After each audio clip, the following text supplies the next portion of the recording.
Have you ever been in an argument with your wife or girlfriend? You're sitting there looking at her and she's completely shut down. She won't tell you what's wrong. You feel helpless. You just want to make her happy. You want to just have her tell you at least what's going on so you can even talk about it. You don't even know if you should just walk away and give her space, just to have her later come back and be like, why did you leave me? Why did you abandon me? or you don't want to keep on prying and prying because then she'll say, Why can't you just leave me alone and let me give me space? it's just like, you get freaked out, right? Look, in this video, I'm going to share with you a personal story from a marriage mastery client about how his wife completely shut down and how he did everything wrong that only pushed her further away and created a negative emotional investment in their relationship bank account.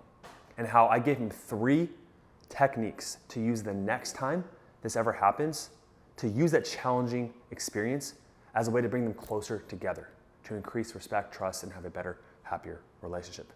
My name is Josh Hudson. I'm a licensed marriage family therapist, and I help men find and keep their ideal relationships by reaching their full potential and accepting themselves in the process. Now, Brian came into my marriage mastery program. He told me a story about how when his wife and him had a huge blowout, that was a very big moment of breaking their trust in the relationship.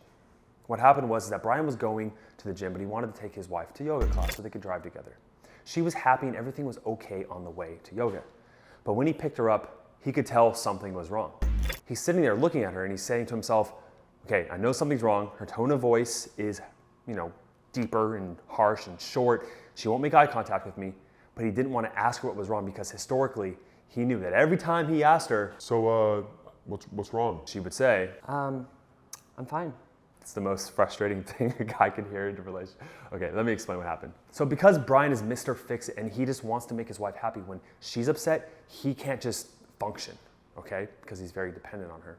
However, what happened was the more Brian tried to bring it out of her and use techniques and logic and all these things to get her to open up, the more she would shut down. He would ask her things like, is it something I did? Did something happen at yoga? Why can't you just tell me? And the more he pressed and the more he pressed, the more anxious he got, the more his wife shut down, and this whole process repeated and repeated. Now, the first thing Brian should have done was to seek security. Now, there's something called attachment styles. There's a video right here you can see which attachment style you are and how they interact with you and your partner. Essentially, there's 4 types. The main one is security, okay?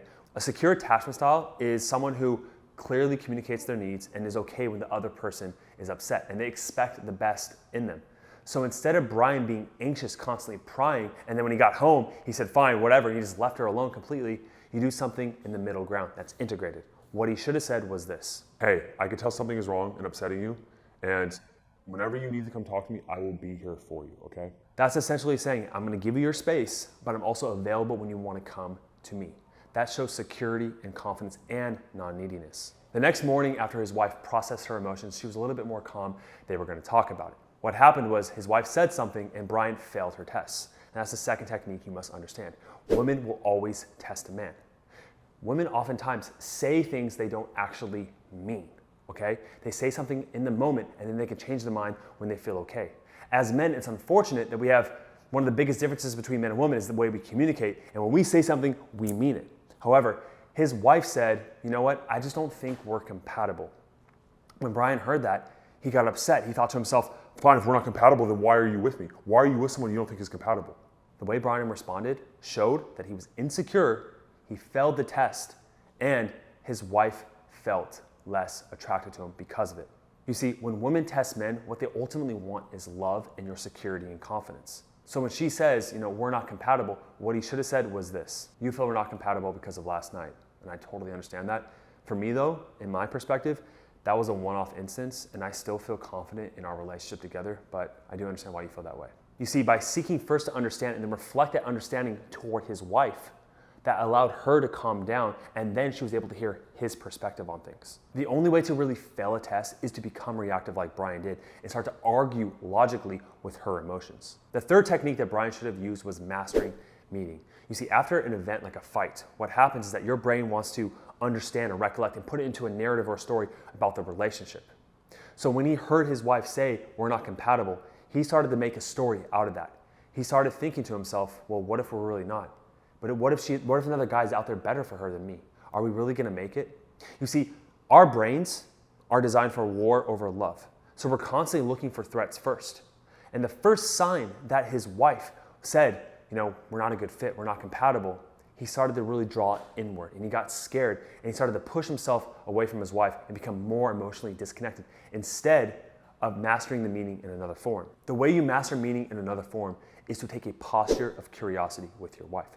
So instead of making assumptions about what she said, you actually ask her questions about everything. The questions Brian should have asked were this: has the way you viewed me changed since this last fight? What do you need from me if this happens again? Are you able to ask for space or tell me what you need next time? Do you feel closer to me or further away after this fight? You see, it seems really easy, and it actually is, but the hard part about doing this process is that it's very vulnerable. You have to confront a lot of vulnerable emotions, which is really hard for a lot of men.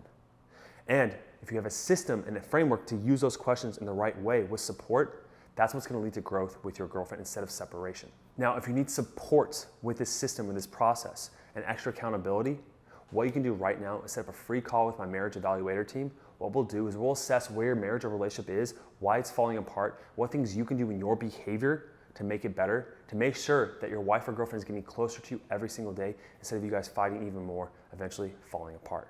Thank you for watching the video. Smash like, and I will see you in the next one. Cheers.